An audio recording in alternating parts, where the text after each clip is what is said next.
as ruas de terra, a gente ia para a escola, muitas vezes a gente chegava todo sujo na escola, tinha que levar outro sapato, senão ficava na escola com aquele sapato enlameado, as roupas sujas de terra. É uma vida difícil, né? Uma vida difícil. Mas olha, hoje mudou tudo, né? Asfalto morro. Asfalto, casas muito bem acabadas, bonitas, né? Exato, né? As pessoas eram muito simples nas casas, faziam aquela casinha no meio do terreno e depois elas criavam sua galinha, plantavam a sua horta. E você vê, a maioria das casas tem carros novos, carros bonitos, né? Na época ninguém tinha carro. Não tinha nada, a gente andava a pé. Tinha que andar muitos quilômetros. Pois é. Você lembra que o ponto de ônibus era 2 quilômetros de distância e a feira era mais longe ainda? Verdade. É tudo difícil, né? Hoje está tão bonito. Eu fico feliz, porque o bairro está bastante acomodado. Eu acho que valeu a pena, acho que o povo que está aqui está feliz, está construindo e... Eu acho. Né? Vamos que vamos.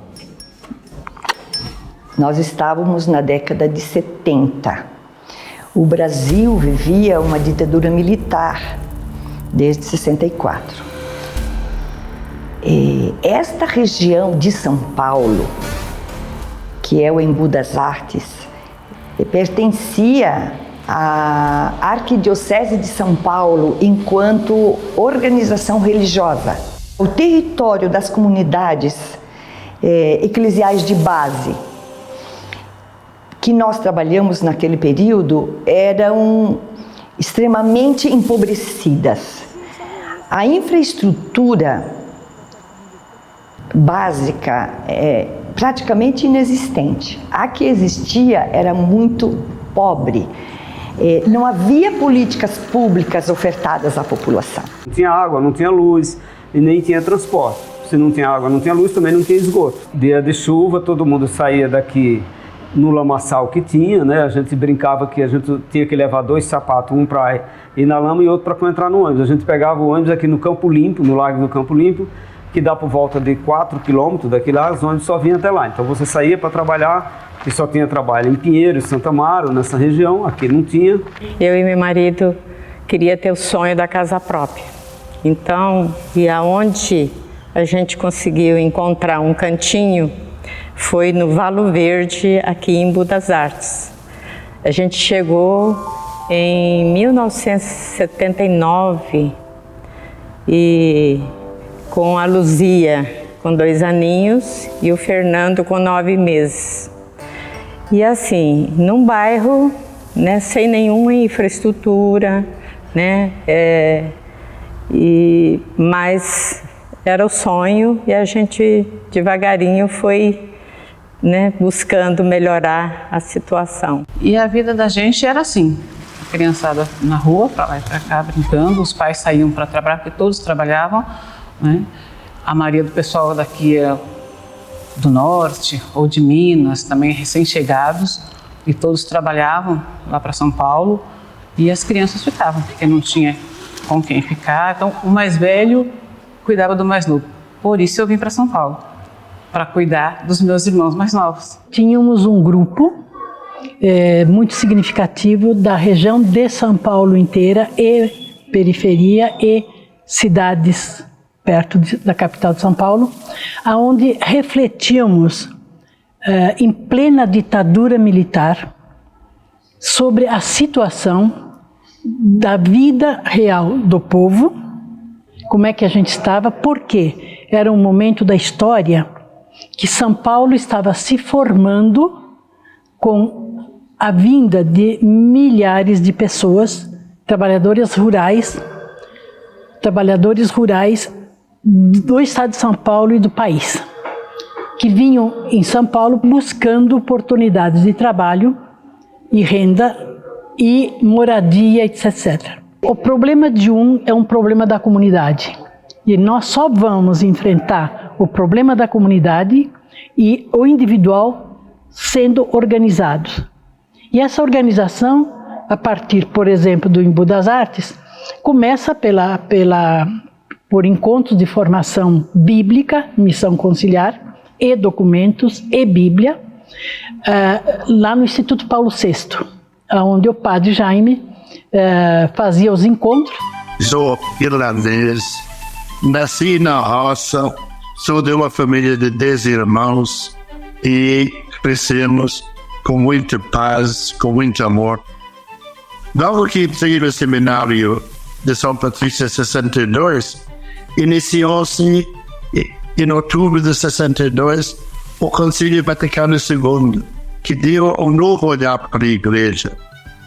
Cheguei no Brasil em 69, logo depois de uma grande conferência episcopal dos bispos, realizada em Medellín, na Colômbia, em que a Igreja já tomou uma outra atitude para a América Latina, tentando colocar no chão os pensamentos do Concílio Vaticano II para a América Latina. Tomou posse em novembro, 1º de novembro de 70, o cardeal Dom Paulo Evaristo, conhecido como o cardeal da esperança, o cardeal dos direitos humanos, o cardeal da vida de São Paulo. E, realmente, ele foi uma grande inspiração para a Igreja de São Paulo. Foi como o Concílio Vaticano abriu as portas e as janelas para ventilar também Dom Paulo aqui. As comunidades de base, elas foram criadas por 2 bispos conservadores no início dos anos 60. O Brasil era, não sei se ainda é, o maior país com número de católicos no mundo, mas há poucos sacerdotes. Então, esses bispos decidiram criar as comunidades para que elas não ficassem desprovidas de catequese, de iniciação bíblica, de celebração que os leigos podem fazer, etc. O que são comunidades? São grupos que se organizam de católicos ou de cristãos, há muitas comunidades interreligiosas, ecumênicas, na favela, numa zona rural, na periferia, e que se reúnem no quintal da Dona Maria, na sala do Seu João, no fundo da casa paroquial. Então elas são comunidades porque são de base, porque são populares de base. Elas não têm gente de classe média, elite, isso não existe. É povão mesmo. E chegaram a ser o movimento de maior capilaridade no Brasil nos anos 70, 80 e um pouco dos anos 90. E elas são eclesiais porque elas não são um movimento na igreja. As comunidades eclesiais de base são o modo de a igreja ser e o modo de ser igreja. Ou seja, a própria igreja na base. As primeiras coisas que comecei a trabalhar no IMBU era a questão dos ciclos bíblicos. E nos ciclos bíblicos, que Carlos Mestres era o mestre destes na época, era confrontar a Bíblia e a vida do dia a dia. Tinha o fato da Bíblia e os fatos da vida, e todas estas.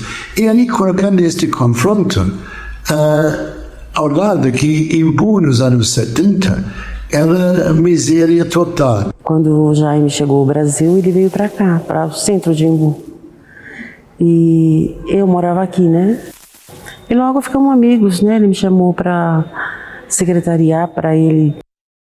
A gente só tinha fé e acreditava em Jesus, em Deus, né? O resto veio depois, né? E daqui, deste lugar, a gente saiu para os clubes de mães, para fazer aquilo que eu chamo de conscientização popular, né? Através de movimentos populares. Foi o momento que a gente conheceu o Padre Jaime, e o Padre Jaime, ele foi a luz.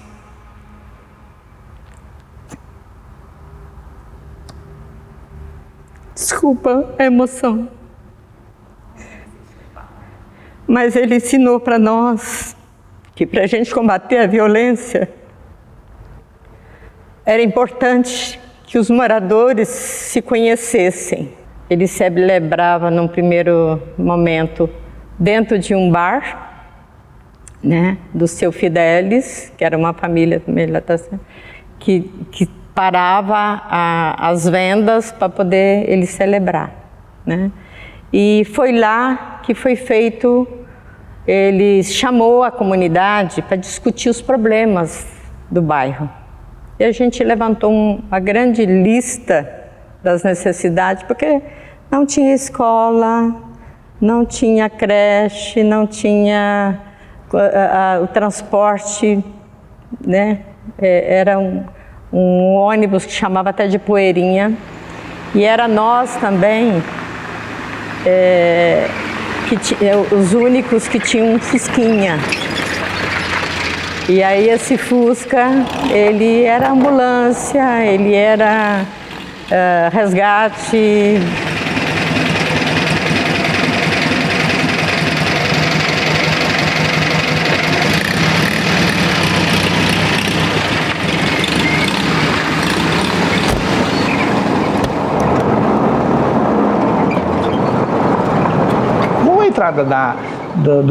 Do padre vindo à cidade, tanto é que o padre ficou um tempo lá no centro e resolveu mudar para a periferia, resolveu mudar para o bairro chamado Santa Emília, e ali ele montou a paróquia dele, né? Porque ele sentia o distanciamento do poder público com a periferia.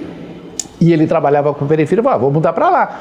E com isso, ele sentia também junto os problemas da periferia. Então, o bairro não era só dos moradores, era do padre também, né?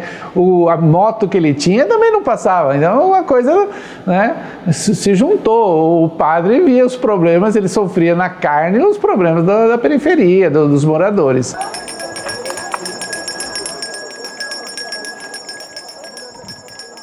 Eu tinha uns 7 anos, eu acho que quando a gente começou a ir à missa, né, já estava 71, e era o Wagner quem chamava e avisava o bairro. Como o bairro tinha poucas casas, o som se ouvia muito, a escola era bem no alto, então quando ele tocava um sino, o padre dava um sino para ele, ele tocava e esse sino a gente ouvia e falava, tá na hora da missa, vamos todos, né? E eu gostava, era um evento social para a gente participar, né? E então, mãe, o menino do sininho está chamando, a missa vai começar, né? O padre era uma referência muito forte para todos nós. E isso ajudou muito, porque o padre era um padre muito humano, muito solidário, muito presente e muito preocupado com a gente, e a gente também. E todo mundo meio que respeitava a fala do padre e ao mesmo tempo entendia que, o padre está certo, o padre, olha, a gente não percebeu que, sabe, está faltando a prefeitura resolver o problema desses buracos das ruas, e assim foi, né? A consciência política e a comunicação foi se dando junto, né? A gente ensinando o padre muita coisa e o padre ensinando a gente muitas coisas, e a coisa foi rolando. Sou padre missionário e sou irlandês e estudei no seminário na Irlanda e fui ordenado um dia após o meu 25 anos, aniversário de 25 anos. E depois de 3 meses fui mandado pela Sociedade São Patrício para o Brasil. E no Brasil eu fui estudar português em Anápolis. E como eu cheguei no Embu, esse aqui é interessante. A única pessoa que me visitou no curso foi o Padre Jaime. E ele me convidou para passar Natal com ele em Santa Emília, no Embu. E eu sempre falava que ele me buscou e nunca me devolveu.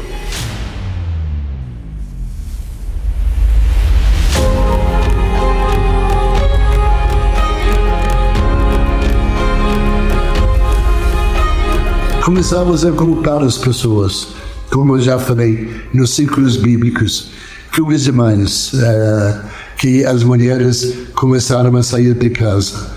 E acho que estes grupos que se juntam ao grupo das mães ficam falando dos problemas, das dificuldades, da fome, da miséria.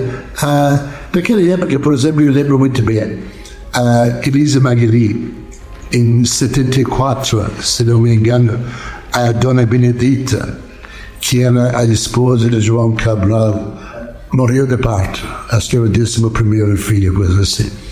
Eu estive na casa dele no dia do enterro.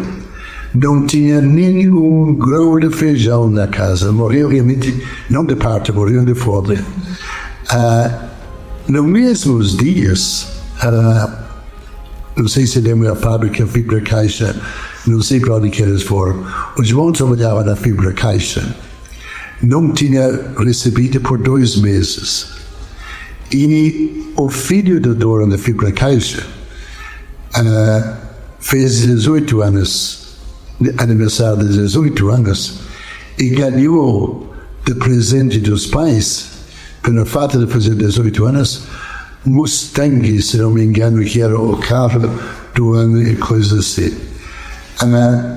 Eu lembro que aquilo lá me arrepiou. Eu lembro que o Jaime falou para mim assim, agora eu sei o que eu vim fazer no Brasil. Acho que caiu a ficha.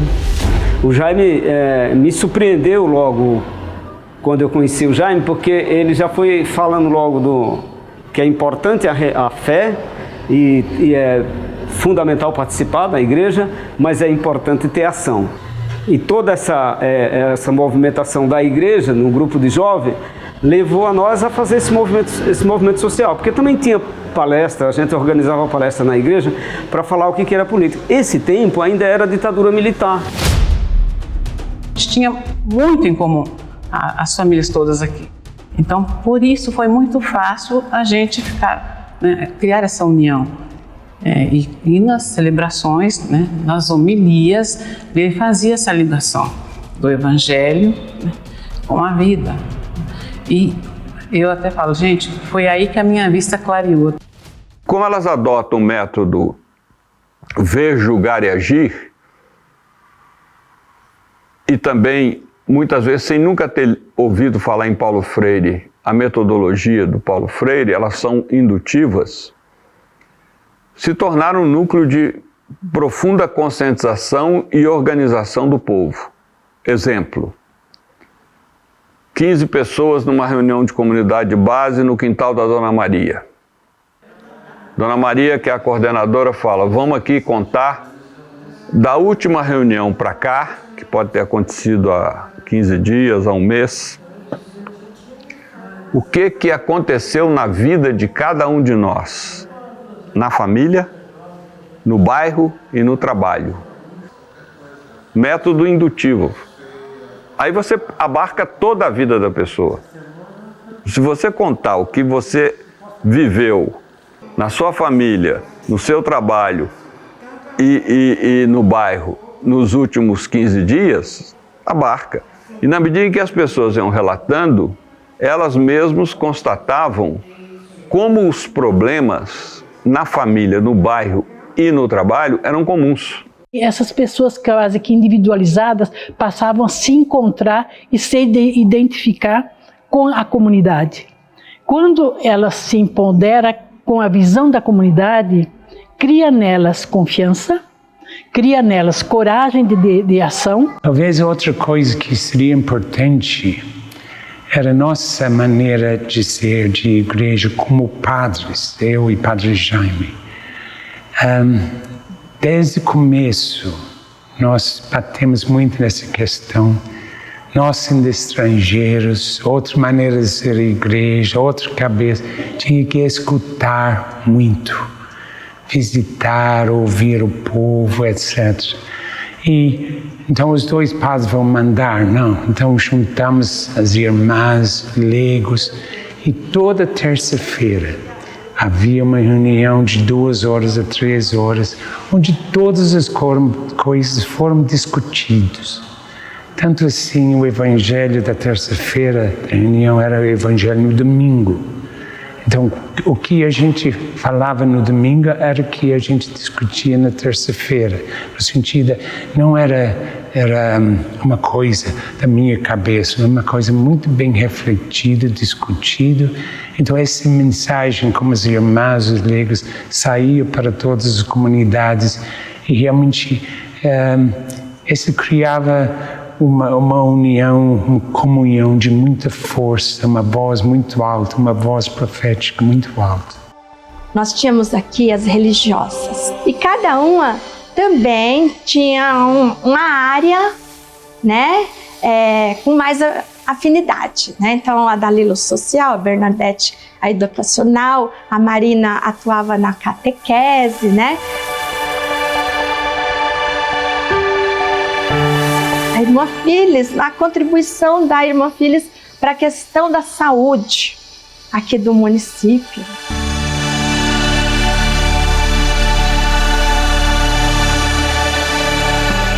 Aqui estamos no Jardim Independência, que é um bairro bastante populoso e que teve um trabalho social muito grande ligado às comunidades eclesiais de base. Aqui nesta comunidade teve o primeiro trabalho em relação à saúde de atendimento, médicos voluntários e também com a irmã Phyllis faziam um atendimento à saúde. E também aqui tivemos grupo de jovens e movimentos da água. O movimento da água foi um movimento importantíssimo na luta para que o povo tivesse água saudável, água abundante nas casas, porque não havia nem água e nem outros serviços de infraestrutura nesta região. As pessoas que vieram ali 2 anos antes, movidos pela sua fé religiosa,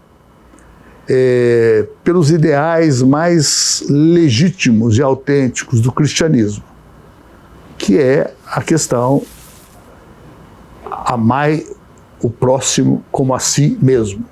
É o reconhecimento absoluto do outro como o outro que me realiza, né? De que ninguém consegue nada sozinho, nós somos humanidade e o valor mais abrangente do cristianismo é esse espírito da solidariedade, que quer dizer, o que acontecer de violência, de opressão, de dor para qualquer ser humano me toca. É problema meu também. A espiritualidade bíblica é necessariamente histórica dentro da dimensão humana e, portanto, consequentemente política.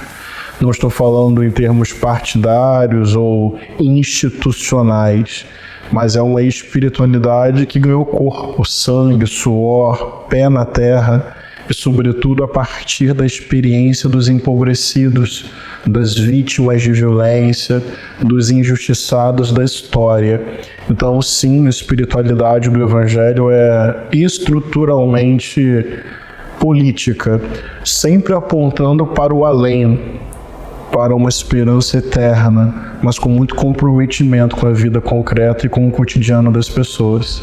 A meu ver, é muito claro nos Evangelhos que Jesus morreu como um prisioneiro político, como vários companheiros e companheiras meus morreram durante os 21 anos de ditadura.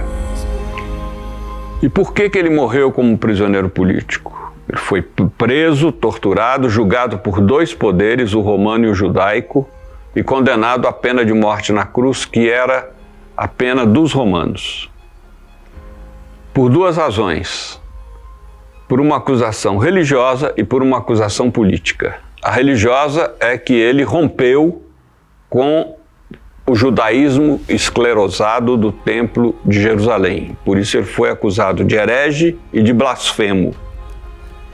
E do ponto de vista político, porque ele ousou, no reino de César, que era o Império Romano que dominava a Palestina da sua época, anunciar um outro reino possível que não era o de César, era o de Deus. Só que a igreja colocou o reino de Deus lá no céu. Quando as pessoas falam em reino de Deus, estão imaginando alguma coisa após a morte. Não. Jesus foi contra a acumulação da riqueza, foi contra a propriedade privada que exclui e produz pobreza, marginalidade e miséria.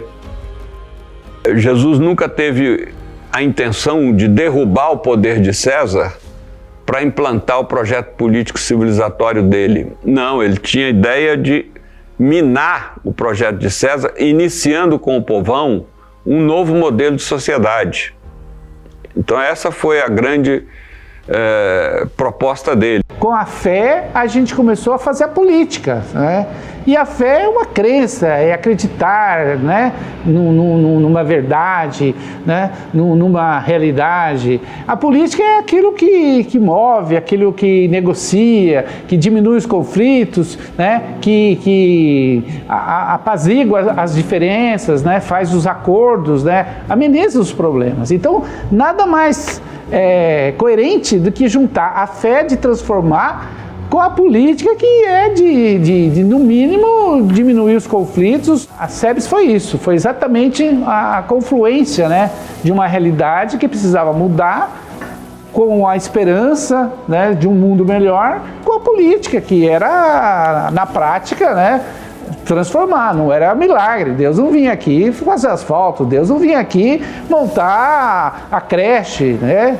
Era, né, a fé que faria, né, através dessa crença, as coisas mudarem. E foi o que aconteceu. E aí a gente rompeu com algumas visões históricas que a própria igreja fazia em relação a uma pastoral, que era assim: tudo bem, a gente sofre aqui, né? A gente trabalha aqui, mas vai se salvar depois. E a gente dizia: não, a nossa salvação precisa ser aqui e agora. A igreja, que era normalmente muito hierarquizada, passou a ser concretamente horizontalizada.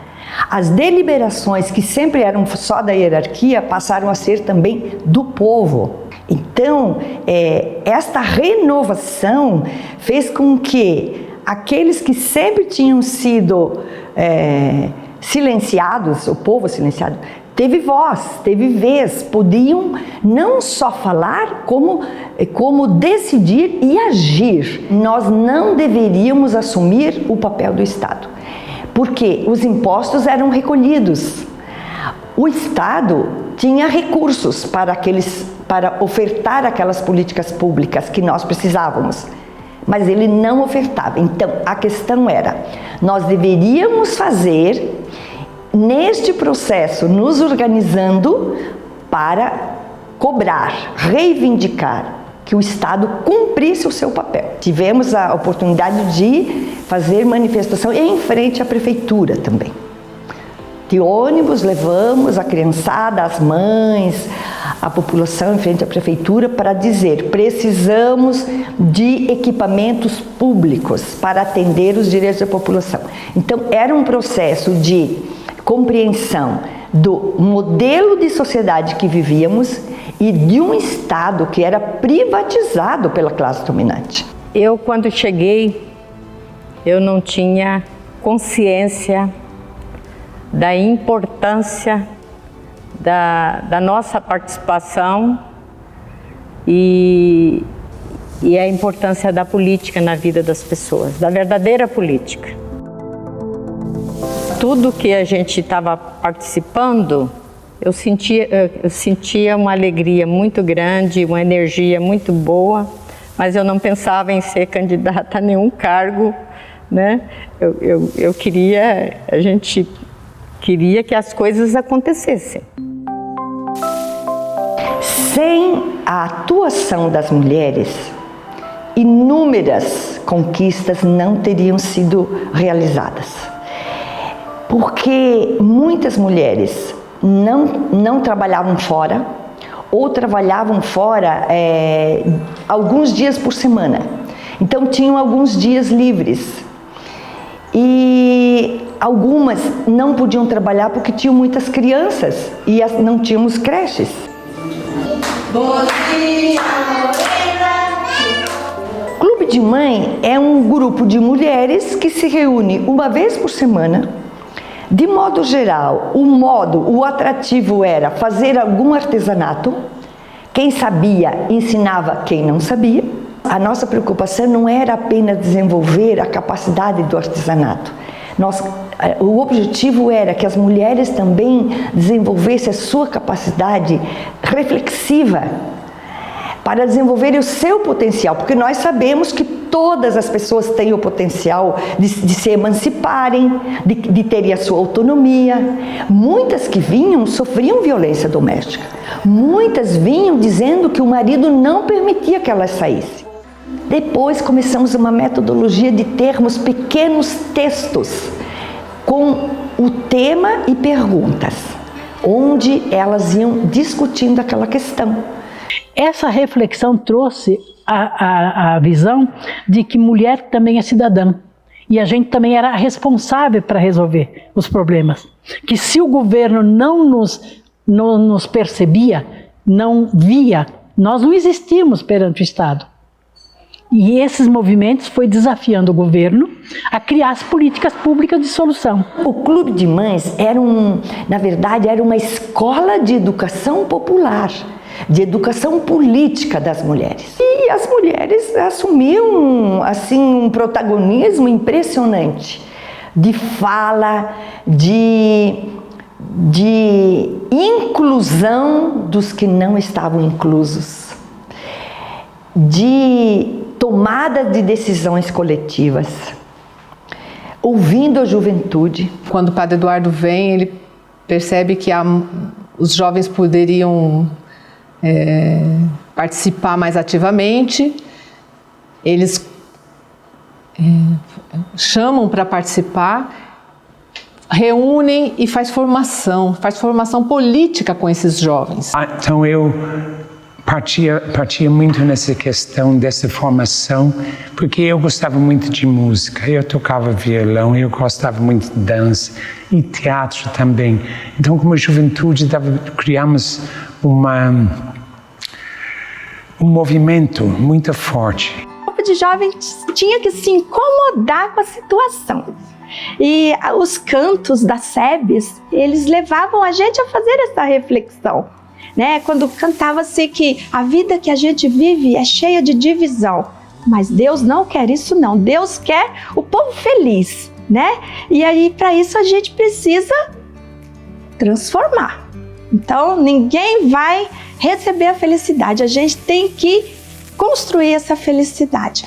E ficava bem claro que a gente tinha que ter o quê? Conhecimento, formação. Então era formação o tempo inteiro. Eram encontros muito bons. Irma Passoni, Plínio de Arruda Sampaio, Frei Gorgulho e Ana Flora. A Dalila também foi muito presente, né? Chegávamos, tinha as apresentações, aí vinham as palestras, depois tinha um intervalo porque faziam-se as rodas para discutir sobre o que foi falado, né? Para a gente entender ali.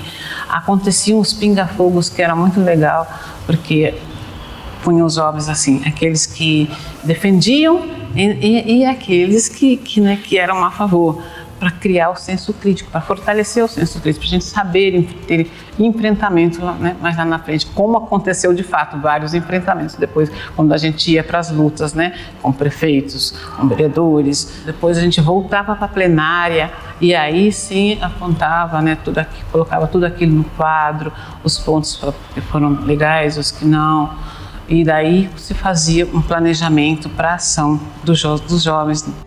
E assim a gente ia entendendo que a gente estava vivendo num momento da ditadura. Aí a gente ia recebendo essas informações de que o país estava enfrentando uma situação muito autoritária, de dificuldades, e que a gente precisava entender isso para mudar a realidade, que a gente, mesmo como jovens, tínhamos um papel.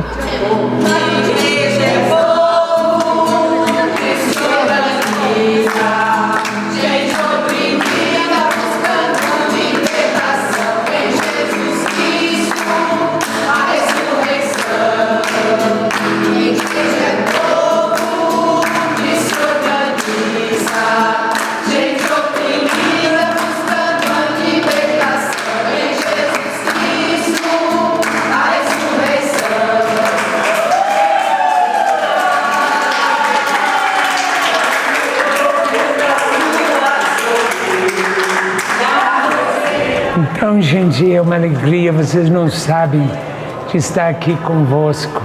mas lembrando vocês que faz 50 anos que eu cheguei em todos os santos, Santos Eduardo, Santa Teresa, todos os santos que estão aqui presentes.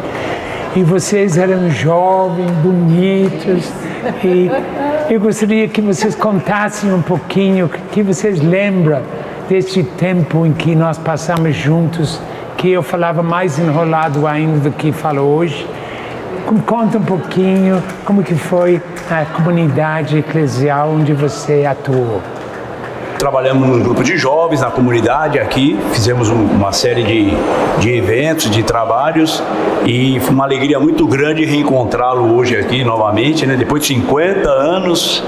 Meus pais sempre trouxeram a gente para essa vida de luta, de conquista, tanto que eu me formei em enfermeira vendo todo o trabalho que era feito, né, da irmã Willens, na época, que também veio, né, da Irlanda. Quando o padre Jaime chegou e o padre Eduardo, não era só a igreja em si, né, só sobre rezar, era também sobre melhorar de vida, ter uma vida melhor, né, ter ônibus, ter água encanada, que não tinha, ter creche. Então eu lembro muito das lutas. A gente hoje sabe que boa parte da nossa formação, da nossa moral, inclusive, foi construída em parceria com eles, que realmente ajudaram a gente muito, não só a organizar o nosso pensamento em termos de luta, em termos de organização social, em termos de reivindicação de direitos, mas acima de tudo também humanizando a vida. Eduardo nos ajudou muito a formar a consciência bem no período da adolescência para a juventude, né? E isso foi muito rico, porque a gente discutia muito a questão do evangelho, a questão da política e a questão da transformação dessa sociedade. E isso nos enriqueceu muito até hoje. Mas você também precisa lembrar que esses padres chegaram aqui, nós estávamos vivendo o regime da ditadura militar. E eles faziam tudo isso, essa revolução, como ele não admite ser, mas foi uma revolução nas comunidades eclesiais de base, a trazer essa ideia do despertar no jovem para se libertar, mesmo com a pressão que a polícia fazia em cima dos dois. Sementes que foram plantadas cresceram e realmente deram muito fruto. Eu sempre falei que não cheguei no Embu como revolucionário, cheguei no Embu como um simples irlandês buscando fazer a vontade de Deus, buscando trazer vida, e realmente aprendi com vocês. Vocês me ensinaram a ser um bom pastor, que eu espero que sou. Mas foi vocês realmente andando junto com vocês, com vossas famílias, comendo nas vossas casas, ouvindo todas as histórias, partilhando as alegrias como estamos fazendo hoje, mas também partilhando as lutas, as dores, tantas coisas perdidas nesse caminho. Só agradeço a Deus e eu agradeço a cada um de vós.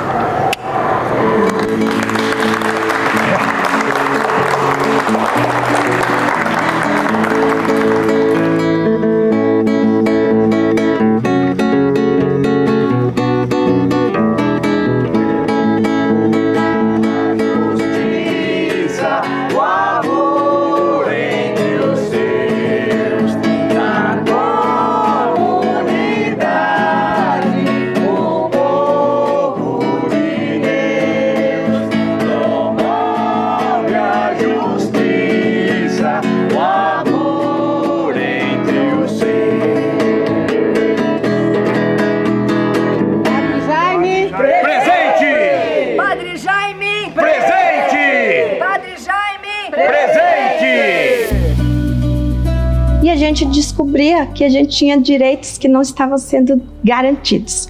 Direitos sociais, direitos trabalhistas, direito à educação, né, o direito ao lazer, direito à moradia, a direito ao emprego, né? Então, a gente se envolveu nessas lutas. E assim que começou com uma pequena, né, aqui no bairro, pelas coisas do bairro, e pouco depois já foram eclodindo aqueles movimentos, né, sociais, aquelas greves que aconteceram tudo na década de 80, e o Jaime ia inserindo a gente nisso, né? Ele trazia pra gente o que estava acontecendo, né? Por que estava acontecendo essas greves. Sim, em 79, nas greves do ABC, eu também estava ajudando pela pastoral operária, ajudando a arrecadar alimentos e tudo. Em 81, 82, nós já estávamos entendendo a criação do PT, entendendo que ia ter eleições. E acontece em 84, acontece o comício das diretas. E era assim, o Padre Jaime convocava todo mundo das comunidades, pessoal, comício das diretas, ele explicava o que significava, ele explicava que era a hora da gente votar para presidente e que precisava fazer parte dessa atividade. Para eu estar informado do que está acontecendo no Brasil, na sociedade, no mundo, eu não podia ficar isolado em casa, porque a imprensa estava toda sob censura, toda controlada.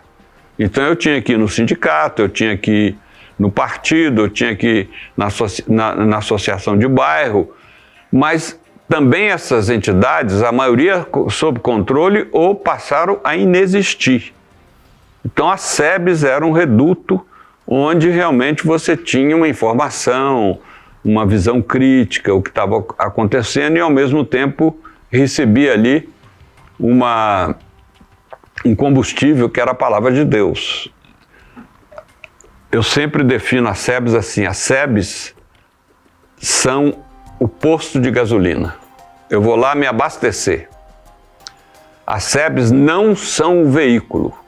Quais são os veículos? Os veículos são o movimento popular, o sindicato, o partido político, a associação de bairro. Esses são os veículos. E qual é o destino da viagem? O destino da viagem é mudar o Brasil. Em 84, acontece o acampamento dos desempregados, que é um marco aqui da luta dos trabalhadores em São Paulo. A situação estava tão difícil, o salário muito baixo, muito desemprego, as famílias passando muita dificuldade. Então o movimento sindical e o movimento dos trabalhadores com a pastoral operária, que era o braço da igreja, vamos fazer um acampamento no Parque do Ibirapuera. Não tinha um lugar melhor para chamar atenção, que é naquele espaço em frente à Assembleia Legislativa. Um líder da pastoral operária aqui do Embu das Artes, das nossas comunidades, era o Paulo Giannini. Ele ficava lá, ele dormia lá com eles e coordenava o movimento junto com outros líderes. E aí, olha, precisamos de alimento, precisamos de cobertores, está frio, está chovendo, a chuva veio, molhou a roupa das crianças, precisava levar para lavar. E eu me lembro de ir com a minha mãe nos vizinhos pedir e já explicar por quê. Porque não era um pedido de alimento para doar, era um alimento porque estava acontecendo aquele acampamento. Cada litro de leite arrecadado ia ajudar aquele movimento que era por salário, por emprego. Então a gente politizava na solidariedade. As demandas comunitárias foram se transformando em reivindicações para posteriormente serem transformadas em leis que hoje são leis nacionais. Esta rede de comunidades juntou suas reivindicações e foram juntando com São Paulo em diante. Depois isso se transformou em abaixos assinados. Por exemplo, abaixo assinado pela reforma agrária. Nós éramos uma área urbana, mas nós sabíamos que precisávamos da reforma agrária, porque os imigrantes eram agricultores que vieram para São Paulo. As pessoas passavam bairro por bairro, casa por casa, recolhendo as assinaturas. E isso foi junto, depois saíram ônibus, inúmeros ônibus de São Paulo para Brasília, E lá a população foi conversando com os deputados constituintes para entregar as reivindicações. Então foi um trabalho de baixo para cima, digamos. Falando ao Brasil, declaro promulgada. Essa conquista é nacional, é para todos os brasileiros e vem muito da demanda das mulheres e dos homens e de áreas jurídicas, de associações, de federações que foram construindo essa demanda, assim como construíram a demanda sobre o direito da escola, assim como o direito à terra, assim como o direito, todos os nossos direitos de organização para que a sociedade chamada democrática, a democracia garanta a gente vivenciar o que está escrito aqui e não só uma lei de palavra. Tanto que nós temos uma Constituição que é uma das mais modernas do mundo. Então as comunidades foram a grande sementeira no Brasil de movimentos populares. Aqui em São Paulo, o movimento de luta contra o custo de vida, movimento de moradia, no interior aí, movimento pela terra, movimento de crianças de rua, movimento de central de movimentos populares, tudo isso nasceu das SEBs. O próprio Lula sempre reconheceu que as SEBs tiveram mais importância na capilaridade nacional do PT do que o sindicalismo. Começa um movimento político, né, na formação do Partido dos Trabalhadores em 81, 82, e nós estávamos lá. O PT naquela época convidava para se filiar ao partido mais ou menos pessoas que tinham alinhamentos. Você era convidado, você não podia chegar lá e se filiar, né, naquele primeiro momento do partido. E ele ainda não era um partido que tinha se determinado como partido de massas, né? E ela é convidada a se filiar porque ela estava atrelada ao projeto político, né, ideológico do partido. E aí, quando tem a eleição, acho que 88, né? 88. Eles estavam procurando candidatos e ela vai para a convenção do partido, chega lá, Graça, a gente acha que você é candidata. Eu lembro que eles pediram para pensar, desce ela com meu pai, eu acho que estavam vocês dois juntos, estava sozinha, não lembro. Eu tinha 12 anos e aí ela fez essa pergunta: eu só vou ser candidata se vocês me apoiarem. E aí eu falei, eu achei aquilo massa. Essa formação das comunidades eclesiais de base faz você entender que esse é o espaço onde a gente deveria estar. E foi aí então que eu fui compreendendo e aceitei ser candidato a vereador.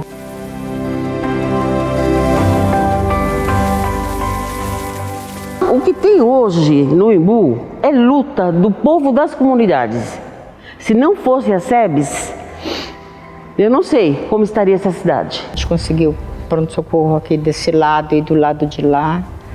Conseguiu construir várias escolas, tanto estadual como municipal. Conseguimos creche. Conseguimos canalização, água encanada, iluminação em vários bairros, urbanização de favelas, né? Buscar casa popular, construção de casas populares. O trabalho de base foi muito intenso no Brasil nos anos 70, 80 e 90, que resultaram na eleição do Lula. Acontece que nós da esquerda, nós progressistas, não reproduzimos esse trabalho de base. E dois fatores fizeram com que ele quase desaparecesse das bases populares. O primeiro, 34 anos de pontificados conservadores de João Paulo II e Bento XVI, o que fez refluir todo o movimento de SEBs, pastoral progressista, etc., que tinha uma capilaridade no segmento mais básico da sociedade brasileira. E segundo, o fato dos partidos progressistas como o PT irem progressivamente alçando instâncias de governo, prefeituras, governos estaduais e até o governo federal, então, ter que cooptar esses quadros formados nessa tradição das SEBs, dos movimentos populares, para ocupar funções importantes. E com isso a base ficou desguarnecida, até porque nós não tínhamos a preocupação com honrosas e raras exceções como o MST, que nunca deixou de fazer trabalho de base, por isso sempre multiplicou os seus militantes e mantém uma escola de formação política aqui em Guararema, próximo a São Paulo. Eu acho que o maior legado é exatamente isso, é dar esse despertar no cidadão comum do espaço que ele pode ocupar, e aí vem a luta das mulheres, aí vem a luta dos negros, que também a gente está falando de uma coisa, de um movimento que era as SEBs, que ela tinha também todas essas bandeiras. Mas eu acho que um dos legados, assim, que eu acho importante falar, além de ter participado junto e estar em todas as lutas, enquanto mulher, acho que assistir a minha mãe fazer ser essa mulher que muitas mães das minhas amigas não eram, essa mulher que fazia o movimento, que liderava, que foi eleita vereadora, que ela tinha uma sensibilidade para enxergar o problema das pessoas, assim, e mobilizar. Ela precisava vir alguém reclamar, ela via. Seja a questão de enchente, seja essa questão da gente não ter escola, seja um monte de coisa. E aí, ser essa mulher me fez ser uma mulher que acho que eu compreendia que eu podia ser o que eu quisesse. O trabalho que foi feito aqui deixou muito fruto. Sementes que foram plantadas germinaram. Eu olho para o município de Embu e eu vejo por todo lado. E é interessante ver isso. Talvez não germinaram frutos tanto para a igreja, que muita gente, a gente seria criticado por causa disso, mas para a sociedade em geral, para os movimentos, para os grupos, para realmente este mandamento que Jesus nos deu na última ceia: vocês fazem isto para celebrar a minha memória. Partilha a tua vida para trazer vida aos outros. Bem, eu acho que a herança maior das SEBs são duas. A quantidade de movimentos populares que elas criaram pelo Brasil afora, movimento de luta pela água, luta pela terra, luta pelos direitos humanos, luta pela identidade dos negros, dos homossexuais, das mulheres. Hoje existe uma teologia da libertação feminista, negra, etc. E segundo aspecto, que elas criaram a teologia da libertação, delas nasceu a teologia da libertação. A teologia da libertação não é uma ótica teológica criada na academia ou criada no escritório dos teólogos da libertação. Ela nasceu da reflexão do povo nas comunidades de base, na medida em que eles cotejavam a Bíblia com a vida. E isso, então, levava a deduzir toda uma leitura libertadora da mensagem cristã.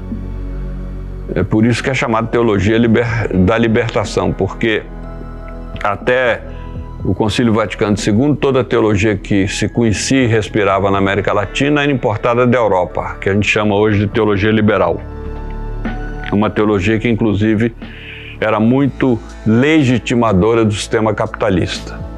E a partir do momento em que os oprimidos fazem uma releitura da Bíblia, isso muda inteiramente a ótica. Quero aproveitar esse espaço e realmente honrar as SEBs, porque quando a gente fala que o mundo mudou, mais individualista, o neoliberalismo, a fragmentação dos projetos coletivos, mas a gente não pode deixar de honrar quem veio antes. Então, assim, as SEBs hoje não estão no seu auge, mas eu não sei se nós estaríamos aqui sem a luta desses irmãos no passado. Uma das coisas que a gente aprendeu com as comunidades é que, primeiro, a história é feita por nós e ela é escrita por nós também. Em 2018, a Dalila nos convidou, a mim e o Wagner, a tentar reunir depoimentos, registros das pessoas que participaram das comunidades para fazer uma publicação. São depoimentos bastante pessoais, porém não são individuais, não contam só a sua história, contam a história da comunidade que ela estava e contam a história da paróquia, contam a história do povo do Embu, porque as comunidades discutiam fé e política. Nós fazíamos cursos de fé e política, nós fazíamos debates de fé e política dentro da comunidade. Então esse nome tem um significado para todos que escreveram e para todos que participaram naquela época. Nós não fomos revolucionários que chegaram no Embu e fizemos isso. Nós éramos outras pessoas simples, inteligentes, com cultura própria, como todas as pessoas com que nós estávamos trabalhando, mas usando ferramentas que ajudou a gente buscar a verdade, buscar um caminho para trazer a vida. De modo especial, eu diria, hoje você tem um padre em cada paróquia e que não reflete com ninguém. Essa questão da reflexão semanal de 2, 3 horas com os padres, com as irmãs presentes e também com pelo menos 2 ou 3 leigos, que era constante essa reflexão, que a gente havia uma mensagem, uma voz profética, harmoniosa entre nós, não havia briga. E para mim esse era a grande revolução que aconteceu no Embu. Se não há nenhuma agenda dos direitos humanos que não tenha sido abordada ali, né? Porque envolve o problema das crianças, né? Direito humano de crianças e adolescentes, a luta de creche, o problema da saúde, o direito humano à saúde, o problema do transporte, o problema da moradia, né? A questão da segurança policial. A única coisa que a gente deve repetir é que não dá para lutar sozinho, individualmente. Se a gente souber lutar, dialogar, a gente reconstrói esse movimento de sustentação e atualização dos direitos e de melhoria da vida do povo brasileiro a partir da participação democrática. Por isso que para nós é sagrada a democracia participativa, não só de nome, não só de lei, né? Mas da vivência. Eu pessoalmente acho que nenhum movimento no Brasil foi tão forte no sentido de melhorar a vida do povo brasileiro que não tenha sido as SEBs, as comunidades eclesiais de base, na estrutura da Igreja Católica, na fé de um povo cristão que vem lá dos jesuítas. O movimento político não existiu tão forte e tão abrangente quanto as SEBs, né? E as motivações do enfraquecimento e da quase não existência mais desses movimentos na igreja e no Brasil é uma pena, porque foi um movimento fantástico para um país melhorar de qualidade de vida do seu povo. E eu espero que a gente tenha outras maneiras, outras formas, né, de manter essa fé ligada à política para que esse país seja um país de todos, um país onde a riqueza seja de fato melhor distribuída e que a gente possa começar mesmo de fato a construir aqui o reino de Deus. O fato de nós não prestarmos muita atenção na importância da educação política fez com que esses espaços nos quais trabalhávamos fossem progressivamente ocupados pelo fundamentalismo evangélico, pelo narcotráfico e agora pelas milícias. E com isso hoje você atuar numa área dessa não é fácil. E eu considero a educação política de suma importância, porque eu estou convencido por vários exemplos que as políticas sociais são muito importantes, mas elas não mudam necessariamente a cabeça do povo. E se você hoje for uma favela e colocar lá, sábado das 2 às 6, a gente vai fazer aqui uma oficina de política, vai quase ninguém. Mas se você colocar também, vamos fazer aqui uma oficina de música, lota. Aí você pega essas músicas que estão na moda dos emicidas aí, que são muito críticas, e a partir daí você faz um trabalho de educação política fantástico. É uma questão só de pedagogia. Então não adianta a gente querer, sabe, eu te dar a isca daquilo que agrada a mim, mas não agrada a você. Eu preciso saber qual é a isca que você quer morder. Qualquer trabalho de base de formação política hoje não pode ser unicamente um trabalho do grupo que se reúne presencialmente, um olhando para o outro e partilhando notícias da família, da vida e a discussão sobre... Não, nós temos um negócio chamado celular, internet e TikTok e não sei o que, Instagram, em que as pessoas se movimentam aos milhões por aí. Então você tem que entender o seguinte, um processo de formação agora de comunidade de base, ela precisa de ter a reunião presencial do grupo, precisa de ter figuras como Jaime, Eduardo, Dalila, Irma Passoni, etc., mas precisa de ter uma abertura muito importante para esse mundo novo. Os encontros presenciais podem ser mais leves, mais descontraídos, menos engessados, com a partilha do alimento, com alegria e com reflexão de espiritualidade e política. Eu acredito nisso. Agora, também podemos ter estratégia para usar as redes sociais a nosso favor, colocar as nossas ideias no mundo, nossas devocionais, nossa leitura da Bíblia, nossa posição teológica e política acerca do que está acontecendo, tanto jovens com uma espiritualidade bonita, que tem um jeito interessante de usar a internet, um canal no YouTube, uma página no Instagram. Eu não vejo problema. Com sabedoria, com discernimento, com o pé no chão, com foco, com aquela causa amorosa assim no coração, dá para usar a tecnologia sim em favor das boas causas. Temos que reivindicar o poder amoroso e revolucionário da fé também, que é capaz de encantar e mudar muita coisa em prol da justiça, sem dúvida alguma. Gente simples, fazendo coisas pequenas, em lugares de pouca importância, realiza grandes transformações.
De muito longe veio este irmão, trazendo paz e amor no coração. Ele vem cumprir a sua missão, vem para nos guiar na libertação. E ao chegar aqui no Brasil, dificuldades